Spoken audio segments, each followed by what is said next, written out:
Hi again, everybody. Welcome back to the Distributed with Ted Magazine podcast. I am Ted Magazine publisher Scott Costa. We are continuing to hit that reset button throughout December. Again, 2020, not a great year. A lot of people talking about, I cannot wait for this year to end. And this year is coming to an end. And if you don't do something, if you don't hit the reset button, 2021 is going to get started just like 2020 left off. So there are things you need to do and stuff you need to know about. And that's why frequent guest on the Distributed with Ted Magazine podcast, Kelly Jones, is back from NAED. She's a great, you know what? She's back all the time. She's a great guest, and I appreciate everything that she does at NAED. And one of those things is the Leadership Development Program, which just wrapped up its first class and is now launching into its second class, which will be happening in 2021. Kelly Jones, thanks a ton for again joining the TED Magazine podcast. We appreciate it. Oh, yeah. Thanks so much for having me. It is always fun to come and talk on the TED podcast. Yeah, well, it's great. It's always great having you on. We always have great conversations. This one's going to be great too. So let's talk a little bit about 2020 and the fact that we have to hit the reset button.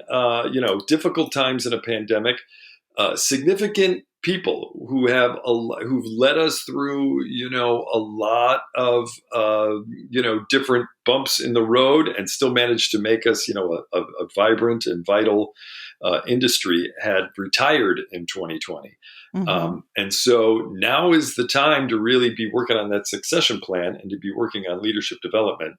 And the first class went through the process and you got to watch it. So give me some idea, first of all, about what you saw this year in this first class that impressed you and said, yes, I get it now. Yeah, sure. I think it was a remarkable class for a couple of reasons. One, the people who enrolled in this were truly exceptional. They were enthusiastic. They were dedicated. They came very open to learn from our facilitators and to learn from each other. And then right when we got started, they got thrown into a worldwide pandemic. Right. And, it was really inspiring to watch that being in that incredibly tough situation where the world was turned upside down did not diminish their enthusiasm for the program, for their work. It did not diminish that openness. It did not diminish that collaboration. They readjusted, they adapted. So many of the things that we were teaching in the program, they lived, and they did just exceptional jobs with that. So last week they presented their final capstone projects, and I had the honor of getting to watch that.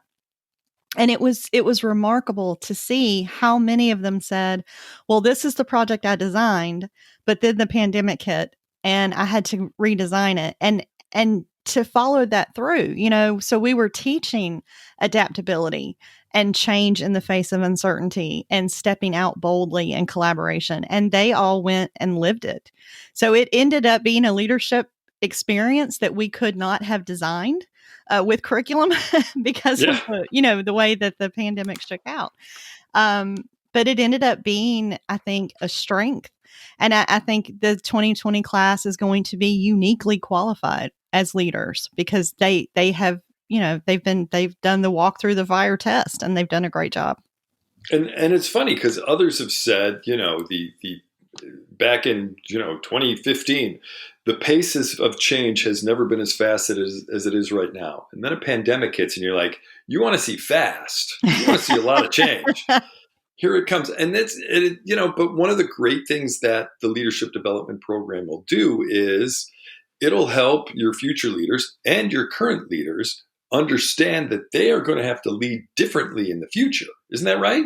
Yes, absolutely. And I think maybe just a general misnomer about leadership development programs in general is that they're targeted for younger leaders or up and coming leaders. That is not the case. If it is time to retool your leadership skills, no matter how much experience you have, a program like this can be incredibly beneficial because you might have some incredible strengths and some great expertise, but the world is shifted and things have changed so much so fast that the way you lead needs to change too. So right. Go ahead, Kelly. And this program is really designed to help you become adaptive in that way, and to really adjust your thinking as a leader as much as it is about adjusting, actions and strategy. So, and that's what I was about to say is the testimonial. Again, after these folks were done, we talked to them and said, what'd you think, and how did it go? The testimonials that came in were wildly, incredibly impressive, weren't they? Give me an idea of what they were sending to us. They were. They were really insightful. One of the projects that I was reviewing, the participant tackled a really big problem. They needed to reimagine the company's entire counter business strategy and digitize it. So within a short period of time, and this quote that I will say now is from this participant who said, "In the past, we have often led by gut feel and intuition. A good gut and intuition are necessary for leadership. It's intangible, it's difficult to teach.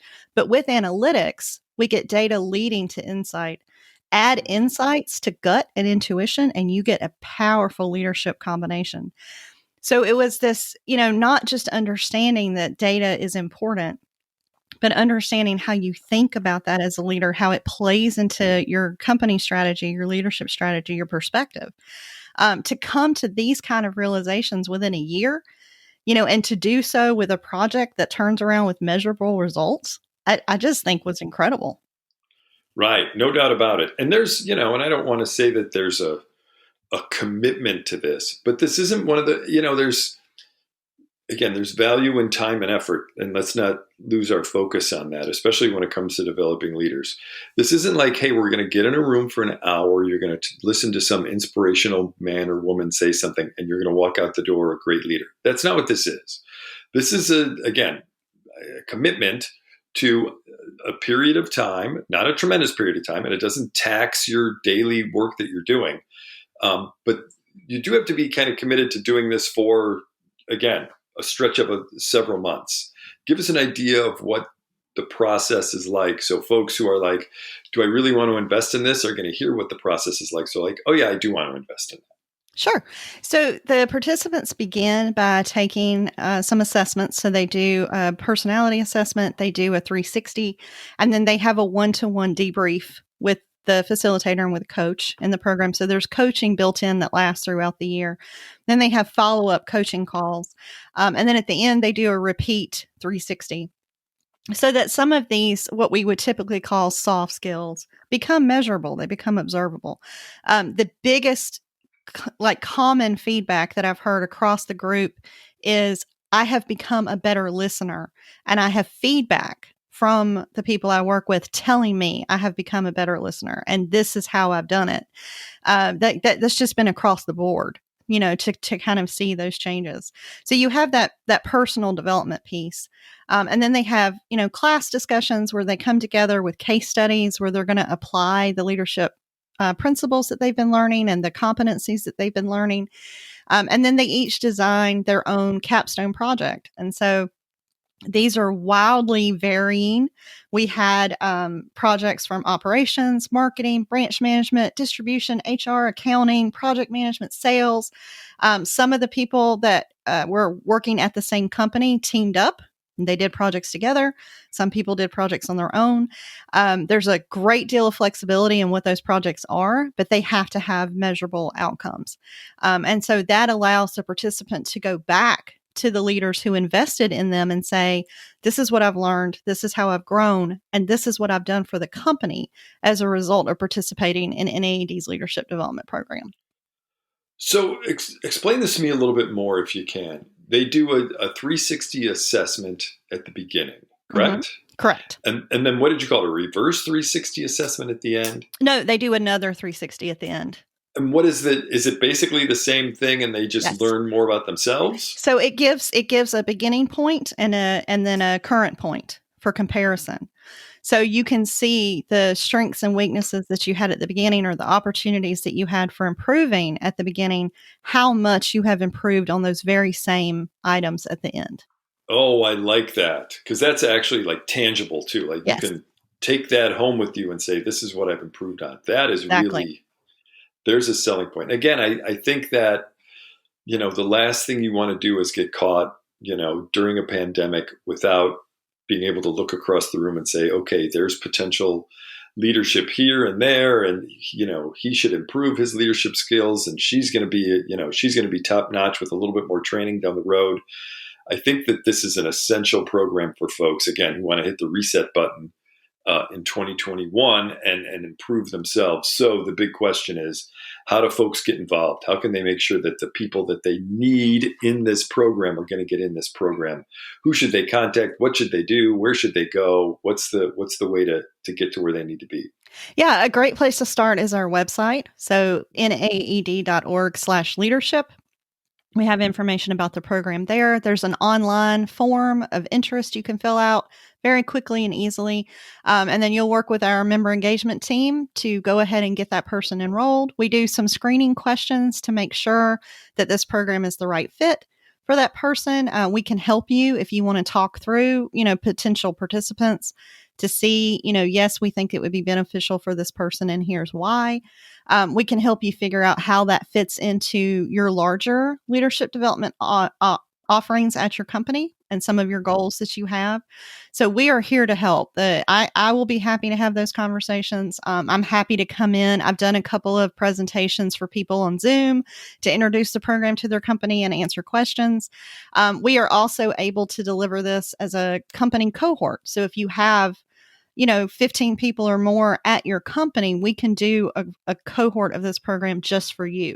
So there's a lot of flexibility in how we can help. And we are absolutely here to help you get folks enrolled.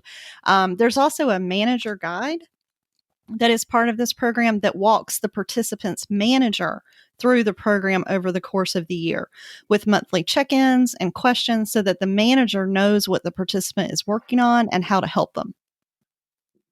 And bottom line, folks, you need to do this. NAED.org or contact, again, the NAED member engagement team. Send an email, memberengagement@NAED.org. This is really, I tell you what, Kelly, I'm going to compliment you. And if people could see you may blush, but I am wildly, incredibly impressed by this program.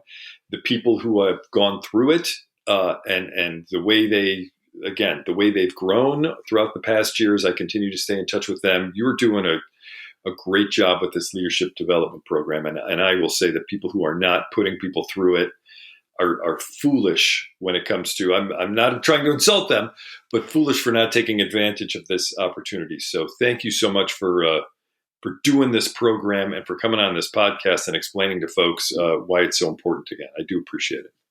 Absolutely. Thank you for having me. And thank you to our first class of participants. You are wonderful.